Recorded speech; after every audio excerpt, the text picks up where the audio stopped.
Kanang alumni party or alumni homecoming, dili man na uyab-uyab. Panagtigom ka na sa mga batchmates. Kung sa elementary, imagine, 6 years mo nag-uban sa elementary. Unya, pag high school, 4 years sad mo nag-uban. O pag college, 4 years sad mo nag-uban. So, magkita-kita lagi. Sa dili pa mo taliwan, aning kalibutan na. Nagras pagsalig, libet sa mga minjo na. Salig lang sa imong pares, salig sa imong asawa, salig sa imong bana. Anong kay salig? Kanda ba mo salig? Kung mo salig ka sa imong asawa, padayo na, pati na. Or, pag-uban mong duha, mo attend po ka, welcome ka. Namlig ubang mga kapares kan, dili, pati nun og alumni kay makita ay ko na sa mga ex. Saan po sa mga X and Y? Kung X na. Kukira kong X niya, na byuda na. Nyag ikaw pod, na byudo na po ka. Okay na, ipadayon ang inyong gugma sa usag-usa.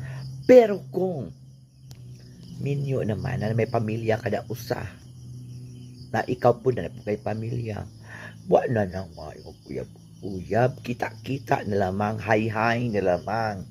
Kay kuan, ang mga memories, mag-aligri mo na. Ang tagaan po katong time nga, malingaw sa kita-kita sa atong mga classmates before nga gipang muta ta sa una pag nang eskwela ta. Ang ka mga gagmay pa nato nya karon susting over ng atong size, no? Over na atong weight. Nga, mayo na lang, malingaw-lingaw sa ta. Mao din na. So, attend. Attend mo. Kay, total, ug po tayo kwarta, naman tayo mga batchmates na mga adunahan. Sila ang tatagaan sa kahitasan.